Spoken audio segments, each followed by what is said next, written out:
சுதீஷுக்கு பொருளாளர் பதவி தரலாமா அப்படின்ற பேச்சு தான் இப்போ அதிகமாக போய்கிட்டு இருக்குது. அதுபோக நம்ம கட்சி எப்படி தொய்வுபடுத்தணும், எந்த அளவில் நம்ம பின்னுக்கு தள்ளணும், 2 இடத்துல பேரம் பேசுகிறாங்க, 3 இடத்துல பேரம் பேசுகிறாங்க அப்படின்னு உளவியல் ரீதியாகவும் மன ரீதியாகவும் தொண்டர்களை தொய்வுபடுத்துகிற வேலையை தொடர்ந்து பாமக செஞ்சுக்கிட்டு இருக்கு. அதுக்கு உடந்தையாக கட்சி அரசியல் விமர்சகர் என்ற பேரில் இருக்கிறாங்க. இப்போ நம்மக்கிட்ட அண்ணா அறிவாலயத்துக்கிட்ட இருக்கிற பணமோ, கமலாலயத்தில் இருக்கக்கூடிய பணமோ, இல்லை காங்கிரஸ் அலுவலகத்தில் இருக்கக்கூடிய பணமோ, இல்லை போயஸ் கார்டனில் இருக்கக்கூடிய பணமோ, இல்லை எடப்பாடி கிட்ட இருக்கிற பணமோ, அப்படிப்பட்ட பல அரசியல் தலைவர்களை சொல்லலாம். அவர்களுக்கெல்லாம் எப்படி பணம் வந்துச்சு, இன்றைக்கி எப்படி இருக்கிறாங்க, இன்றைக்கி நிர்மலா சீதாராமன் சென்னைக்கு தமிழ்நாட்டுக்குள்ளே வந்தால் இவர்கள்லாம் எங்கே போகிறாங்க, வாய் மூடி கை கட்டி எங்கே போய் உட்காடுறாங்க அப்படின்றதெல்லாம் நம்ம பார்த்துக்கிட்டு தான் இருக்கிறோம்.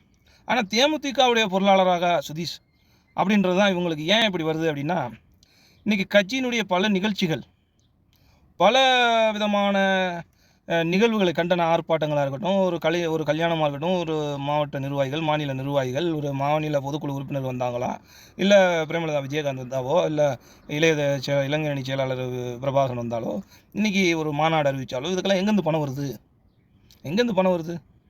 நம்ம கட்சி ரீதியாக சொத்து சேர்த்து வச்சுருக்கோமா? கட்சிக்கென்று எதுவும் நிதி இருக்குதா? இல்லை கார்ப்பரேட் நிறுவனங்கள்ட்டையோ இல்லை அரசியல்வாதிகளோ ஏதோ மாத வருமானம் இருக்குதா? ஒன்றும் கிடையாது. தேமுதிக முழுக்க தொண்டர்கள் முடிந்தவரை இக்கட்சிக்கு செயல்படுகிறார்கள். முடிந்த அளவுக்கு அவர்களே ஒரு கண்டன ஆர்ப்பாட்டமாக இருக்கட்டும், அதுபோக இன்றளவும் கூட மாவட்ட செயலாளர்கள், மாநில நிர்வாகிகள், ஒன்றிய கழக பகுதி செயலாளர்கள் அவங்கவுங்க சொந்த பணத்துக்களை போட்டு எல்லா நிகழ்ச்சிகளையும் பண்ணுறாங்க. எல்லாமே தொண்டர்கள் கொடுப்பது தான். தொண்டர்கள் யார்? ஒரு கொத்தனார், சித்தாள், ஆசாரி, ஆட்டோ ஓட்டுறவன், ரியல் எஸ்டேட் பண்ணுறவன், அப்படித்தான் இருக்கிறான். யாரும் இன்றைக்கி பெரிய டாப்பில் இருந்து அன்றாடங்காட்சி தான் இன்றைக்கி தேமுதிக. அன்றாடங்காட்சி தான் இன்றைக்கி நினைக்கிறார்கள். உள்ளத்தில் தூய்மையானவர்கள் நினைக்கிறார்கள், நாம் ஒரு புதுமையான அரசியலை பண்ண வேண்டும், மக்களுக்கு ஏதாவது இதன் மூலியமாக நன்மை கிடைக்க வேணும் அப்படின்னு நினைக்கக்கூடியவர் யார்? இன்றைக்கி சாமானிய மக்கள் தான். அந்த சாமானிய மக்கள் தான் தேமுதிகவுடைய முதுகெலும்பேவும், வேறு யாரும் இல்லை. இன்றைக்கி முதுகெலும்பு, தேமுதிகவின் முதுகெலும்பு சாமானிய மக்கள் தான்.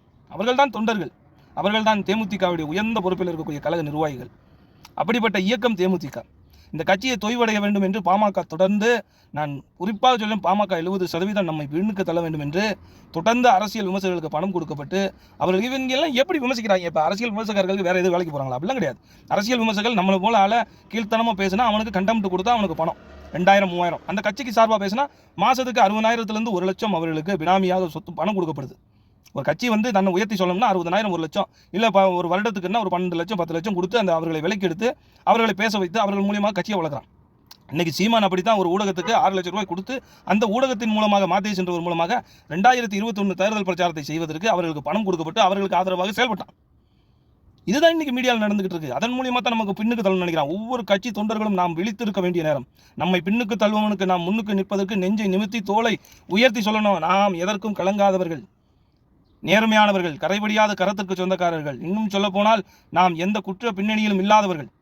அதனால் தைரியமாக நிமிர்ந்து நின்று மக்களிடம் வாக்கு கேட்கணும். கலைப்பணி ஆற்றுவதில் கொஞ்சம் கூட தொய்வு ஏற்படக்கூடாது. 2021 நாம் எங்கு போட்டியிட்டாலும் அங்கு வெற்றி பெறுகின்ற வாய்ப்பு இருக்கிறது. இந்த வாய்ப்பை நாம் தவற விட்டுவிடக்கூடாது என்பதை நான் கழக நிர்வாகிகளிடம் மன்றாடி கேட்கிறேன். வாழ்க நமது புரட்சி கலைஞர் நாமம், எங்கும் நம் கொடி பறக்க. நாளைய ஜார்ஜ் கோட்டையிலும் செங்கோட்டையிலும் நம் கழக நிர்வாகிகள் ஏறி அவர்கள் குரல் அங்கே ஒலிக்க எல்லாம் வல்ல இறைவனை நான் வேண்டுகிறேன்.